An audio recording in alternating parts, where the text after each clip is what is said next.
سامعین محترم، ہمیں قرآن نے یہ بتلایا ہے، ہمیں خوراک کے بارے قرآن کریم نے کہا کلو واشربو ولا تسرفو، اور ایک مقام پر فرمایا ان اللہ لا یحب المسرفین، بے شک اللہ اسراف کرنے والوں کو محبت نہیں کرتا۔ اب کھاؤ اور پیو، کلو واشربو، اب آگے تمیز ہے، حلال کھاؤ، تازہ کھاؤ، فریش کھاؤ، یہ فریجوں کا، یہ سٹوروں کا، یہ بے موسمی پھل، بے موسمی سبزیاں سب بیماری ہیں۔ اس پہ انشاءاللہ آگے لاؤں گا تفصیل کسی اور ویڈیوز میں۔ اب یہ جو کھا رہا ہے بندہ، قرآن کریم سے پوچھو، وہ کہتا ہے صبح اور شام کھاؤ۔ یہ جو 3 ٹائم کا ڈھنگوسلا بنا دیا نا ماڈرن میڈیکل سائنس نے، بریک فاسٹ ہے، یہ لنچ ہے، یہ ڈنر ہے، یہ تباہی اس وقت سے ہوئی ہے۔ آپ تاریخ نوٹ کر لیں، گوگل کر لیں، چیٹ جی پی ٹی کر لیں، جب سے لوگوں نے صبح و شام کا کھانا چھوڑا اور 3 سے 4 وقت، پھر سنیکنگ بھی شروع ہو گئی، پھر جہاں جاؤ منہ ماری شروع ہو گئی، یہ اسراف ہوا۔ اب اسراف کی شکل میں سزا کی شکل بنتی ہے، اور وہ بیماریاں ہیں۔ اس آیت پر میں مکمل ایک ویڈیو بناؤں گا، یہ تو اشارہ کیا، آگے آ جائیں۔ اب اسراف ہوا،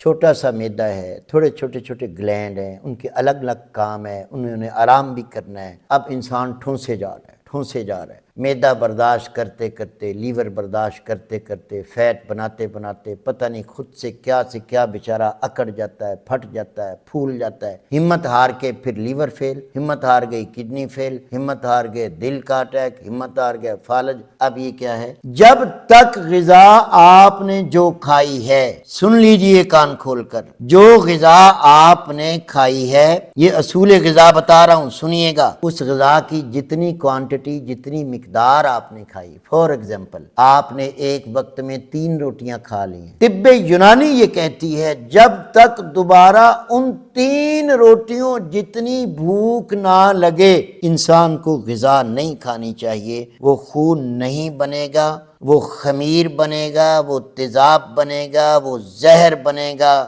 وہ جو بھی بن جائے، جتنے بھی ٹیسٹوں میں زہر آ رہے ہوتے ہیں، وہ اس زیادہ کھانے کے بعد کھانے کے اوپر کھانے سے کیا عمل ہوتا ہے۔ معدے کی ذمہ داری یہ ہے میرے دوستو کہ جو کھایا گیا ہے اس پر تمام قسم کے منرل بھی، تیزاب بھی، اس میں سارے قسم کے کیمیکل، معدے کے، لبلبے کے، آنتوں کے، چھوٹی آنت کے، بڑی آنت کے، معدے کے، لعاب دہن سب شامل ہو کر غذا کو ہضم کر رہے ہوتے ہیں۔ اب یہ غذا کم از کم 3 گھنٹے معدے میں رہتی ہے، 4 گھنٹے چھوٹی آنت میں رہتی ہے، اور 4 گھنٹے تقریباً بڑی آنت میں رہتی ہے، 12 یا 11 گھنٹے بنے، اور پھر آگے خون بننے کے پروسیس میں تقریباً 16 یا 14 یا 18 گھنٹے لگتے ہیں۔ جب تک پہلی کھائی ہوئی غذا آپ کی خون نہ بن جائے، آپ کا معدہ، آنتیں بالکل بھوک سے تڑپ نہ جائیں، روزے کی سی بھوک نہ لگ جائے، کیونکہ روزے کا جو وقت متعین پاکستان میں ہے، یا 12 گھنٹے ہے، یا 14 گھنٹے ہے، یا 16 گھنٹے ہے۔ تو سامعین محترم، جب تک روزے کی سی بھوک نہ لگ جائے، آپ نے کبھی اندازہ کیا کہ افطاری پہ بندہ کیا کر رہا ہوتا ہے؟ جو بھی ہے بس لے آؤ،